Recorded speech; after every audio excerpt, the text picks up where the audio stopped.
بسم اللہ الرحمن الرحیم۔ اس ویڈیو کے اندر ہم حضور نبی اکرم صلی اللہ تعالی علیہ وآلہ وسلم، آپ کے والد گرامی حضرت سیدنا عبداللہ بن عبد المطلب رضی اللہ تعالی عنہما کے حالات و واقعات کا تفصیل کے ساتھ بیان کریں گے۔ آپ کو ذبیح کا لقب کیوں دیا گیا؟ آپ سے گزارش ہے کہ اس ویڈیو کو آخر تک لازمی سماعت فرمائیں۔ حضرت سیدنا عبداللہ بن عبد المطلب رضی اللہ تعالی عنہما حضور نبی کریم رؤوف الرحیم صلی اللہ تعالی علیہ وآلہ وسلم کے والد محترم ہیں۔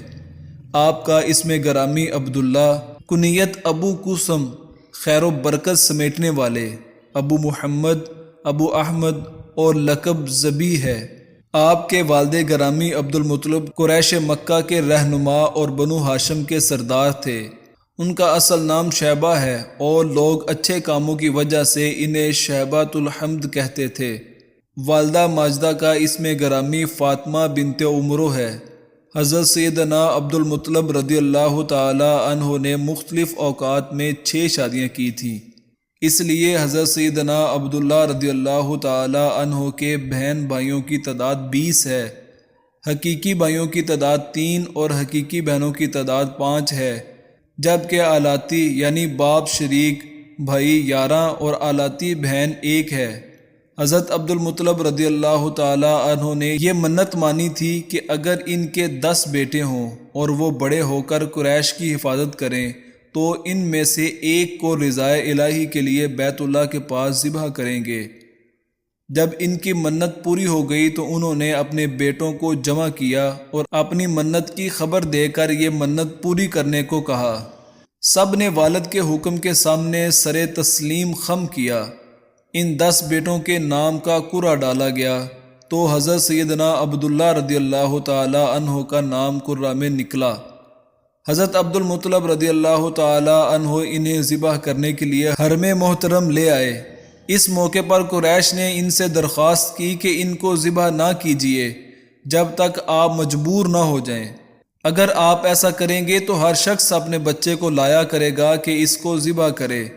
پھر قریش نے ایک تجویز پیش کی کہ ان کو ذبح نہ کیجیے بلکہ انہیں حجاز لے چلیے، وہاں ایک کہنہ عورت ہے، آپ اس سے مسئلہ بیان کریں۔ اگر اس نے بھی ان کو ذبح کرنے کا حکم دیا تو پھر آپ کو اپنے صاحبزادے کے ذبح کرنے کا مکمل اختیار ہوگا، اور اگر اس نے کوئی ایسا حل پیش کیا جس سے آپ کی منت بھی پوری ہو جائے اور عبداللہ ذبح ہونے سے بھی بچ جائے تو آپ اس تجویز کو قبول فرما لیجئے۔ پھر سب اس عورت کے پاس پہنچ گئے اور سارا ماجرا سنایا۔ اس عورت نے کہا کہ تمہارے ہاں جو دیت کی مقدار مقرر ہے یعنی 10 اونٹ، تم اونٹوں اور ان کے درمیان قرعہ اندازی کرو، اور اگر لڑکے کے نام کا قرعہ نکلے تو اونٹوں کی مقدار بڑھا دو، اور اس طرح کرتے رہو یہاں تک کہ تمہارا پروردگار راضی ہو جائے اور اونٹوں پر قرعہ نکل آئے۔ پھر اس لڑکے کی بجائے وہ اونٹ ذبح کر دینا، اس طرح تمہارا رب بھی تم سے راضی ہو جائے گا اور تمہارا لڑکا بھی بچ جائے گا۔ یہ سن کر سب مکہ مکرمہ پہنچے اور حضرت عبداللہ رضی اللہ تعالی عنہ اور 10 اونٹوں کے درمیان قرعہ اندازی ہوئی تو حضرت عبداللہ کا نام آیا۔ 10 اونٹ زیادہ کیے اور جب بڑھاتے بڑھاتے اونٹوں کی تعداد 100 ہو گئی تو تب اونٹوں کے نام قرعہ نکلا۔ وہاں موجود قریش اور دوسرے لوگوں نے حضرت عبد المطلب رضی اللہ تعالی عنہ کو مبارکباد دی۔ حضرت عبد المطلب رضی اللہ تعالی عنہ نے کہا کہ اللہ کی قسم، جب تک 3 بار اونٹوں کا نام نہیں نکلے گا تب تک میں اس قرعہ کو تسلیم نہیں کروں گا۔ چنانچہ یہ عمل 3 بار دہرایا گیا اور ہر بار اونٹوں پر ہی قرعہ نکلا۔ تب حضرت عبد المطلب رضی اللہ تعالی عنہ نے تکبیر کہی اور صفا و مروہ کے درمیان اونٹوں کو لے جا کر قربان کر دیا۔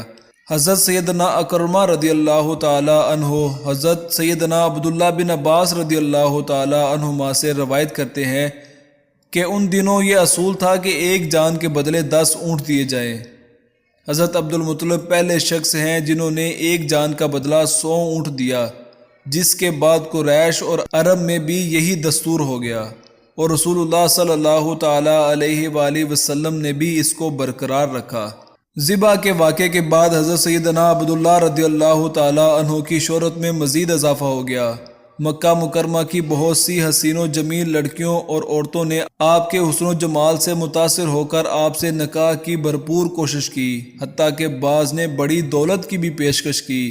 ان میں سے چند بہت مشہور ہیں۔ فاطمہ شامیہ، یہ شاہ شام کی بیٹی اور حسن و جمال میں یکتا تھی۔ یہ بھی نور محمدی صلی اللہ علیہ وآلہ وسلم کو حاصل کرنے کے لیے مکہ آئی، مگر اسے بھی ناکام لوٹنا پڑا۔ اہل کتاب بعض نشانیوں سے پہچان گئے تھے کہ نبی آخر الزمان سرور کون و مکان صلی اللہ تعالی علیہ وآلہ وسلم کا وجود گرامی حضرت سیدنا عبداللہ رضی اللہ تعالی عنہ کے پیٹ میں ودیعت ہے۔ اس لیے یہود کی ایک جماعت نے یہ عہد کیا کہ جب تک حضرت عبداللہ کو قتل نہ کر دیں واپس نہیں لوٹیں گے۔ ایک دن آپ شکار کے لیے تنہا مکہ سے باہر تشریف لائے۔ ان بدبختوں نے موقع غنیمت جان کر حملے کے لیے تلواریں نیاموں سے کھینچ لیں، لیکن حضرت سیدنا عبداللہ رضی اللہ تعالی عنہ کی حفاظت کے لیے آسمان سے کچھ سوار نمودار ہوئے اور ان بدکردار یہودیوں کو قتل کر دیا۔ اتفاق سے حضرت سیدتنا آمنہ رضی اللہ تعالی عنہ کے والد ماجد حضرت وہب بن عبد مناف نے یہ واقعہ اپنی آنکھوں سے دیکھا۔